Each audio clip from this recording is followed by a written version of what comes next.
ಪ್ರೀತಿಯ ವೀಕ್ಷಕರೇ, ಕಿಚ್ಚ ಸುದೀಪ್ ಅವರು ಬಿಗ್ ಬಾಸ್ 11 ಅನ್ನ ಮುಗಿಸಿ ನಾನು ಹೊರಗೆ ಬರ್ತಾ ಇದ್ದೀನಿ ಅಂತ ಹೇಳಿ ತಮ್ಮ ಎಕ್ಸ್ ಖಾತೆಯಲ್ಲಿ ಅಂದ್ರೆ ಟ್ವಿಟ್ಟರ್ ಖಾತೆಯಲ್ಲಿ ಒಂದು ಪೋಸ್ಟ್ ಅನ್ನ ಹಾಕೊಂಡಿದ್ದೆ ತಡ ಇಡೀ ಕನ್ನಡಿಗರ ಮನದಲ್ಲಿ ಒಂದು ಸಂಚಲನ ಉಂಟಾಗಿದೆ. ಎಷ್ಟೋ ಕುಟುಂಬಗಳಲ್ಲಿ ಒಂದು ದಿಗ್ಭ್ರಾಂತಿ ಉಂಟಾಗಿದೆ. ಎಷ್ಟೋ ಅಭಿಮಾನಿಗಳಲ್ಲಿ ಒಂದು ಕಳವಳ ಉಂಟಾಗಿದೆ. ಇದೆಲ್ಲದಕ್ಕೂ ಕಾರಣ ಅವರ ಪೋಸ್ಟೇ ಆಗಿದೆ. ಜೊತೆಗೆ ಇದರ ಹಿನ್ನೆಲೆಯಲ್ಲಿ ಬಂದಂತ ಹಲವಾರು ಮೀಡಿಯಾದ ಸಂದೇಶಗಳಾಗ್ಬೋದು ಅಥವಾ ಸೋಷಿಯಲ್ ಮೀಡಿಯಾದಲ್ಲಿ ಬರ್ತಕ್ಕಂಥ ಸುದ್ದಿಗಳಾಗ್ಬೋದು ಇಡೀ ಕರ್ನಾಟಕದ ಜನದಲ್ಲಿ ಒಂದು ರೀತಿಯಾದಂತ ಕಳವಳವನ್ನ ಉಂಟು ಮಾಡಿವೆ. ಇಂತಹ ಸಂದರ್ಭದಲ್ಲಿ ಕಿಚ್ಚ ಸುದೀಪ್ ಅವರು ಹೊರಬರ್ತಾ ಇರೋದಕ್ಕೆ ಕಾರಣ ಏನು, ಜೊತೆಗೆ ಮುಂದೆ ಏನಾಗ್ಬೋದು, ಜೊತೆಗೆ ಬಿಗ್ ಬಾಸ್ ಯಾವ ತರ ಇದೆ, ಈ ವಿಚಾರಗಳನ್ನ ಇಟ್ಕೊಂಡು ನಿಮ್ ಜೊತೆ ನನ್ನ ವಿಡಿಯೋದಲ್ಲಿ ಒಂದಷ್ಟು ಮಾಹಿತಿಯನ್ನ ಹಂಚ್ಕೊಳ್ತಾ ಇದ್ದೀನಿ. ಈ ವಿಡಿಯೋದಲ್ಲಿ ನಿಮಗೆ ಗೊತ್ತಿಲ್ಲದೆ ಇರೋ ವಿಚಾರಗಳು ಇರ್ಬೋದಾಗಿದೆ. ಆ ಎಲ್ಲಾ ವಿಚಾರಗಳನ್ನ ನೀವು ತಿಳ್ಕೋಬೇಕು ಅಂತ ಹೇಳಿದ್ರೆ ಸ್ಕಿಪ್ ಮಾಡ್ದೇನೆ ಕೊನೆವರೆಗೆ ವಿಡಿಯೋ ನೋಡಿ, ನಿಮ್ಗೆ ಕಂಪ್ಲೀಟ್ ಅರ್ಥ ಆಗುತ್ತೆ. ಮತ್ತೆ ಯಾಕೆ ತಡ, ವಿಡಿಯೋಗಳನ್ನ ಬನ್ನಿ. ಮೊದಲನೇದಾಗಿ ಬಿಗ್ ಬಾಸ್ ಕನ್ನಡದಲ್ಲಿ 2013ನಿಂದ ಇಲ್ಲಿವರೆಗೆ ನಡ್ಕೊಂಡು ಬರ್ತಾ ಇದೆ. 10 ಸೀಸನ್ ಗಳನ್ನ ಮುಗಿಸಿದೆ. 11ನೇ ಸೀಸನ್ ಕೂಡ ನಡೀತಾ ಇದೆ. ಈ ಒಂದು 10 ಸೀಸನ್ ಪ್ಲಸ್ 11ನೇ ಸೀಸನ್ ಅಲ್ಲಿ ಕಿಚ್ಚ ಸುದೀಪ್ ಅವರು ತನ್ನ ಸಾರಥ್ಯವನ್ನ ವಹಿಸಿಕೊಂಡು ಪಂಚಾಯತಿಯನ್ನ ನಡೆಸಿಕೊಂಡು ಕನ್ನಡಿಗರ ಮನವನ್ನ ಗೆದ್ಕೊಂಡು ಬರ್ತಾ ಇದ್ದಾರೆ. ಅವರೇ ಹೇಳಿರೋ ರೀತಿಯಲ್ಲಿ ಇದಕ್ಕೆ TVR 9.9 ನಿಂತ್ಕೊಂಡಿದೆ.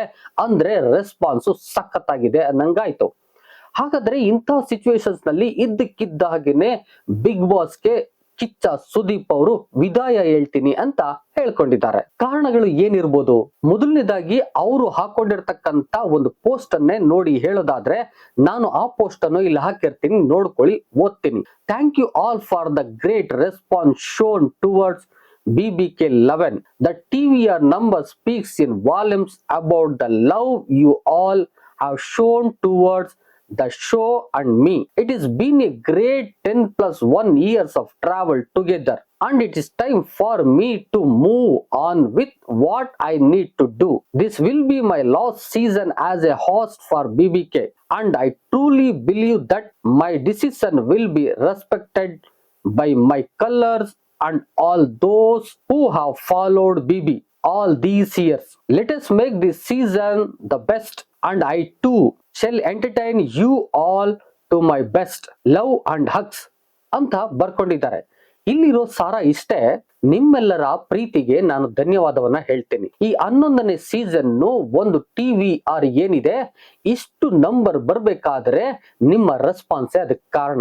ಆ ದಿಸೆಯಿಂದಾಗಿ ನಾನು ನಿಮ್ಮೆಲ್ಲರಿಗೂ ಕೂಡ ಧನ್ಯವಾದಗಳನ್ನ ಹೇಳ್ತಾ ಇದ್ದೀನಿ. ಸುಮಾರು 10 ಮತ್ತು 11 ವರ್ಷಗಳ ಏನ್ ನಡೀತಾ ಇದಾವೆ, ಇಷ್ಟು ದೊಡ್ಡ ಮಟ್ಟದಲ್ಲಿ ಇದು ನಡಿಬೇಕಾದ್ರೆ ನಿಮ್ಮ ಪ್ರೀತಿಗಳೇ ಕಾರಣ.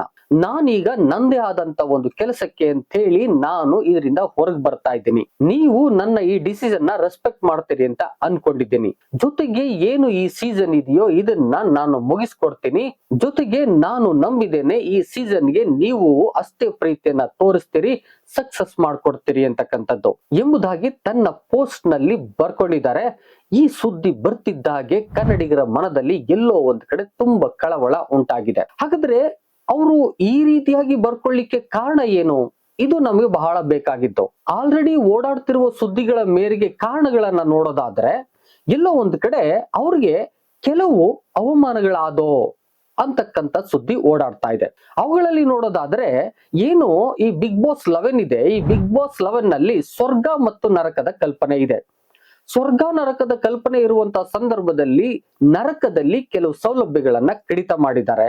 ಹೇಳ್ಬೇಕು ಅಂತ ಹೇಳಿದ್ರೆ ಕೆಲವೇನು ತುಂಬಾ ಸೌಲಭ್ಯಗಳನ್ನ ಕಡಿತ ಮಾಡಿದ್ದಾರೆ. ಇಂತಹ ಸನ್ನಿವೇಶದಲ್ಲಿ ಕಿಚ್ಚ ಸುದೀಪ್ ಅವರು ಎಲ್ಲೋ ಒಂದ್ ಕಡೆ ಕೇಳ್ಕೊಂಡ್ರಂತೆ, ಏನು ನರಕದಲ್ಲಿ ಇರ್ತಕ್ಕಂತ ವ್ಯಕ್ತಿಗಳಿದಾರೋ ಅಲ್ಲಿ ಹೆಣ್ಣು ಮಕ್ಕಳು ಕೂಡ ಇದ್ದಾರೆ, ಆ ದಿಸೆಯಿಂದಾಗಿ ಟಾಯ್ಲೆಟ್ ಅನ್ನ ಅವ್ರಿಗೆ ಆದಂತ ಒಂದು ಟಾಯ್ಲೆಟ್ ಅನ್ನ ಮಾಡ್ಕೊಳ್ಳೋದು ಒಳ್ಳೇದು ಅಂತ ಹೇಳಿ. ಆದ್ರೆ ಎಲ್ಲೋ ಒಂದ್ ಕಡೆ ಆ ಟೀಮ್ ಇಂದ ರೆಸ್ಪಾನ್ಸ್ ಬಂದಿಲ್ಲ ಅಂತೆ. ಇನ್ನು ಮತ್ತೊಂದು ವಿಚಾರವನ್ನ ನೋಡೋದಾದ್ರೆ, ಏನು ಬಿಗ್ ಬಾಸ್ 1ರಿಂದ 10ನೇ ಸೀಸನ್ ವರೆಗೆ ನಡೀತಾ ಇತ್ತೋ ಆ ಸೀಸನ್ ಗಳಲ್ಲಿ ಕನ್ನಡದ ಬಳಕೆ ಬಹಳ ಚೆನ್ನಾಗಿತ್ತು. ಏನಾದ್ರೂ ಅವರು ಇಂಗ್ಲಿಷ್ ನಲ್ಲಿ ಮಾತಾಡ್ತಾ ಹೋಗ್ತಾರೆ ಅಂತ ಹೇಳಿದ್ರೆ ಒಂದು ಬಜರ್ ಬರ್ತಾ ಇತ್ತು, ಕನ್ನಡದಲ್ಲಿ ಮಾತಾಡ್ಬೇಕು ಇನ್ನು ಮುಂದೆ ಅಂತಕ್ಕಂಥದ್ದು. ಆದ್ರೆ ನಿಮ್ಗೆ ಗೊತ್ತಿದೆ, ಸುಮಾರು 10, 9 ಈ ಸೀಸನ್ಗಳಲ್ಲಿ ಅದು ಕಡಿಮೆ ಆಗೋಯ್ತು.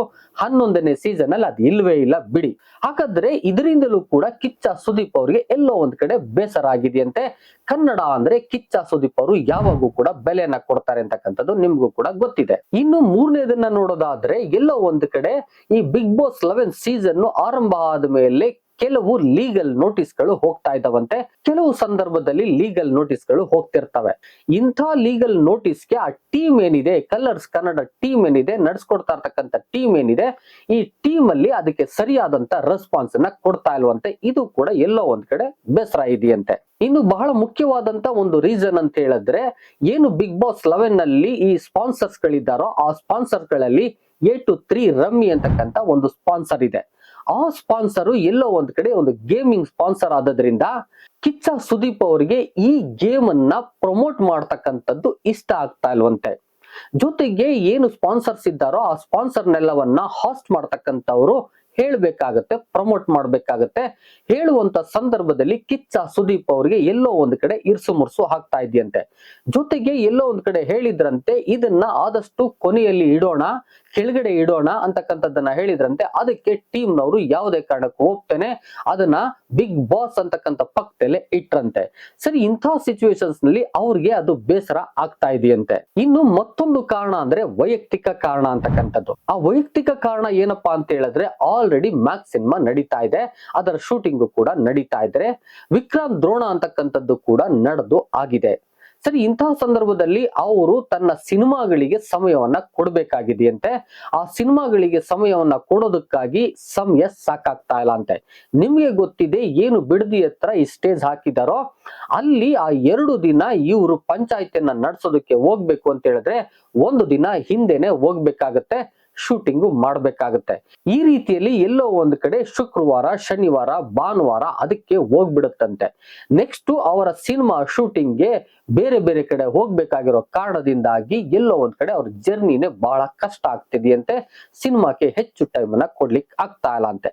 ಇದು ಒಂದು ಕಾರಣ ಅಂತ ಹೇಳಲಾಗ್ತಾ ಇದೆ. ಜೊತೆಗೆ ಅವರು ತನ್ನ ಪೋಸ್ಟ್ ಅಲ್ಲೇ ಹೇಳ್ಕೊಂಡಿರೋದು ಆಗಿದೆ, ನನ್ನ ಕೆಲಸಗಳಿಗೂ ಕೂಡ ನಾನು ಈಗ ಒಂದಷ್ಟು ಸಮಯವನ್ನ ಕೊಡ್ಬೇಕಾಗಿದೆ ಅಂತಕ್ಕಂಥದ್ದು. ಜೊತೆಗೆ ರೂಪೇಶ್ ರಾಜಣ್ಣ ಅವರು ಒಂದು ಪೋಸ್ಟ್ ಅನ್ನ ಹಾಕೊಂಡಿದ್ರು, ಅದನ್ನು ಕೂಡ ನಾನು ಇಲ್ಲಿ ಹಾಕಿರ್ತೀನಿ, ನೋಡ್ಕೊಳ್ಳಿ ಅಂತಕ್ಕಂಥದ್ದು. ಆ ಪೋಸ್ಟ್ ಅನ್ನ ಹೀಗೆ ಅವ್ರು ಬರ್ಕೊಂಡಿದ್ರು: ಬಿಗ್ ಬಾಸ್ ಎಂಬ ಕಾರ್ಯಕ್ರಮ ನಡೆಸುವ ಕೆಲವು ಕನ್ನಡ ದ್ರೋಹಿಗಳ ನಿಮ್ಮ ಕಿತ್ತೋದಾಟಕ್ಕೆ ಬಿಗ್ ಬಾಸ್ ನಿರೂಪಕರಾಗಿ ನಿಲ್ಲಿಸಬೇಕಾಗಿದೆ. ಅವರಿಗೆ ಮಾಡಿದ ಅವಮಾನ ಸಹಿಸೋಲ್ಲ.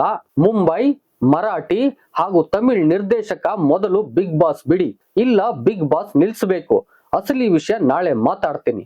ಅಂದ್ರೆ ಇಲ್ಲಿ ಕನ್ನಡಕ್ಕೆ ಅವಮಾನ ಆಗ್ತಾ ಇದೆ. ಆ ದಿಸೆಯಿಂದಾಗಿ ಬಿಗ್ ಬಾಸ್ ಅನ್ನ ಕಿಚ್ಚ ಸುದೀಪ್ ಅವರು ಬಿಡ್ತಾ ಇದ್ದಾರೆ ಅಂತಕ್ಕಂಥ ಹಿನ್ನೆಲೆಯಲ್ಲಿ ಇವರು ಬರ್ಕೊಂಡಿದ್ದಾರೆ.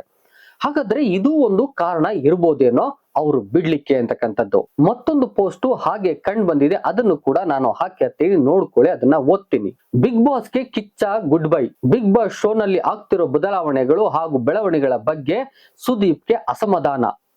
ಸುದೀಪ್ ಹೇಳುವ ಸಣ್ಣ ಪುಟ್ಟ ಚೇಂಜಸ್ಗೆ ಸಹಕರಿಸದ ಶೋ ಆಯೋಜಕರು. ಇದು ಹೆಸರಿಗಷ್ಟೇ ಕಲರ್ಸ್ ಕನ್ನಡದ ರಿಯಾಲಿಟಿ ಶೋ. ತಮಿಳು ಹಾಗೂ ಮರಾಠಿಯರ ಕಪಿಮುಷ್ಟಿಯಲ್ಲಿ ಈ ಬಾರಿಯ Bigg Boss show. Director Prakash ತಮಿಳಿಗೆ, ಶೋ ಆಯೋಜಕಿ ಸುಷ್ಮಾ ಮರಾಠಿಗರು. ಈ ಬಾರಿಯ ಶೋ ನಲ್ಲಿ ಕನ್ನಡತನಕ್ಕೆ ಧಕ್ಕೆ. ಈ ಬಗ್ಗೆ ಸುದೀಪ್ ಹೇಳಿದ್ರು ತಲೆ ಕೆಡಿಸಿಕೊಳ್ಳದ ಆಯೋಜಕರು. ಕಂಟೆಸ್ಟೆಂಟ್ ಗಳಿಗೆ ಕನ್ನಡ ಬಳಕೆ ಮನವಿ ಮಾಡಿದ್ದ ಸುದೀಪ್, ಆದರೂ ಸಹ ಕಂಟೆಸ್ಟೆಂಟ್ ಇಂಗ್ಲಿಷ್ ಭಾಷೆಯನ್ನ ಹೆಚ್ಚಾಗಿ ಬಳಸ್ತಿದ್ದಾರೆ. ನರಕ ಕಾನ್ಸೆಪ್ಟ್ ಅಂದಾಗ ಅಲ್ಲಿ ಮಹಿಳೆಯರಿಗೆ ಟಾಯ್ಲೆಟ್ ವ್ಯವಸ್ಥೆ ಮಾಡಲು ಹೇಳಿದ್ರಂತೆ. ಆದರೂ ಕಿಚ್ಚನ ಮಾತಿಗೆ ಕ್ಯಾರೆ ಅನ್ನದ ಬಿಗ್ ಬಾಸ್ ಆಯೋಜಕರು. ನರಕದಲ್ಲಿನ ಸ್ಪರ್ಧಿಗಳನ್ನು ಕೂರಿಸಿ ಮಾತನಾಡಿಸಲು ಹೇಳಿದ್ದ ಕಿಚ್ಚ ಸುದೀಪ್ಗೆ ಬರುವ ಲೀಗಲ್ ನೋಟಿಸ್ ಗಳ ಬಗ್ಗೆಯೂ ಸುದೀಪ್ಗೆ ಅಸಮಾಧಾನ. ಅದಕ್ಕೆ ಉತ್ತರ ನೀಡುವ ಲೀಗಲ್ ಟೀಮು ಸ್ಟ್ರಾಂಗ್ ಆಗಿಲ್ಲ ಅಂತೆ. ಕ್ರಿಯೇಟಿವ್ ಪೋರ್ಷನ್ ಗಷ್ಟೇ ಕಲರ್ಸ್ ಕನ್ನಡ ಸೀಮಿತ. ಕಮರ್ಷಿಯಲ್ ನಿರ್ಧಾರಗಳನ್ನು ತೆಗೆದುಕೊಳ್ಳೋದು ಮುಂಬೈ ಮೂಲದ Endemol company. A to 3 rummy Bigg Boss ಶೋಗೆ ಕಮರ್ಷಿಯಲ್ ಪಾರ್ಟ್ನರ್. ಇದನ್ನ ಡಿಸ್ಪ್ಲೇ ಬೋರ್ಡ್ ನಲ್ಲಿ ಕೆಳಗೆ ಬಳಸಲು ಕಿಚ್ಚ ಸೂಚನೆ. ರಮ್ಮಿಯನ್ನ ಸುದೀಪ್ ಅವರೇ ಪದೇ ಪದೇ ಉಚ್ಚರಿಸುವ ಮೂಲಕ ಸಮಾಜಕ್ಕೆ ಕೆಟ್ಟ ಸಂದೇಶ. ಹಾಗಾಗಿ ಬದಲಾವಣೆಗೆ ಸೂಚಿಸಿದ್ದ ಅಭಿನಯ ಚಕ್ರವರ್ತಿ ಈ ಎಲ್ಲಾ ಬೆಳವಣಿಗೆಗಳ ನಂತರ ಇನ್ನು ಮುಂದೆ ಶೋ ನಡೆಸಿದಿರಲು ಸುದೀಪ್ ಮಹತ್ವದ ನಿರ್ಧಾರ. ಈ ಬಾರಿ ಸೀಸನ್ ಮುಗಿಸಿ ಬಿಗ್ ಬಾಸ್ ನಿಂದ ಹೊರಬರಲು ಕಿಚ್ಚ ನಿರ್ಧಾರ. ಹೀಗೆ ಒಂದು ಪೋಸ್ಟ್ ಓಡಾಡ್ತು. ಹಾಗಾದ್ರೆ ಈ ಎಲ್ಲಾ ಒಂದು ಸುದ್ದಿಗಳನ್ನ ಇಟ್ಟುಕೊಂಡು ಕಿಚ್ಚ ಸುದೀಪ್ ಅವರು ತಮಗೆ ಬೇಸರ ಆಗಿದೆ ಅನ್ನೋ ರೀತಿನಲ್ಲಿ ಹೊರಗೆ ಬರ್ತಿದ್ದಾರೆ ಅಂತಕ್ಕಂಥ ಸುದ್ದಿ ಎಲ್ಲಾ ಕಡೆ ಹರಡಿದೆ. ಹಾಗಾದ್ರೆ ಇದು ಮುಂದೆ ಏನಾಗ್ಬೋದು, ಇದಕ್ಕೊಂದು ತಾರ್ಕಿಕವಾದ ಅಂತ್ಯ ಹೇಗ್ ಸಿಗ್ಬೋದು ಅಂತಕ್ಕಂಥದ್ದನ್ನ ನಾವು ನೋಡೋದಾದ್ರೆ, ಕಿಚ್ಚ ಸುದೀಪ್ ಅವರೇ ಒಂದು ಪ್ರೆಸ್ ಮೀಟ್ ಅನ್ನ ಮಾಡಿ ಏನಾಯ್ತು, ಎತ್ತಾಯ್ತು, ಯಾಕೆ ಹೀಗಾಗ್ತಾ ಇದೆ, ನನ್ನ ನಿರ್ಧಾರಗಳು ಏನು, ಯಾವ ರೀತಿ ನಾನು ಈ ನಿರ್ಧಾರಕ್ಕೆ ಬಂದೆ ಅಂತಕ್ಕಂಥ ವಿಚಾರಗಳನ್ನ ಅವರು ಮುಕ್ತವಾಗಿ ಹಂಚ್ಕೊಂಡ್ರೆ ಕನ್ನಡಿಗರೆಲ್ರಿಗೂ ಕೂಡ ಗೊತ್ತಾಗ್ತದೆ. ಜೊತೆಗೆ ಆ ಶೋ ಏನು ಅಂತಕ್ಕಂಥದ್ದು ಕೂಡ ಗೊತ್ತಾಗ್ತದೆ, ಆ ಶೋ ಅಲ್ಲಿ ಏನ್ ನಡೀತಾ ಇದೆ ಅಂತಕ್ಕಂಥದ್ದು ಕೂಡ ಗೊತ್ತಾಗುತ್ತೆ. ಇಲ್ಲ ಅಂತ ಹೇಳಿದ್ರೆ ಕಲರ್ಸ್ ಕನ್ನಡ ಆಯೋಜಕರೇ ಒಂದು ಪ್ರೆಸ್ ಮೀಟ್ ಮಾಡಿ ಏನೇನ್ ಆಗ್ತಾ ಇದೆ, ಯಾಕೆ ಹಿಂಗ್ ಆಗ್ತಾ ಇದೆ ಅಂತಕ್ಕಂಥದ್ದನ್ನ ಹಂಚ್ಕೊಂಡ್ರೆ ಇದಕ್ಕೊಂದು ತಾರ್ಕಿಕವಾಗಿ ಉತ್ತರ ಸಿಗುತ್ತೆ. ಹಾಗಾದ್ರೆ ಕಿಚ್ಚ ಸುದೀಪ್ ಅವರು ಕ್ವಿಟ್ ಮಾಡ್ಬಿಡ್ತಾರಾ ಅಥವಾ ಮುಂದುವರಿತಾರಾ, ಈ ಪ್ರಶ್ನೆಗಳು ಎಲ್ಲರ ಮನಸ್ಸಲ್ಲಿರ್ತವೆ.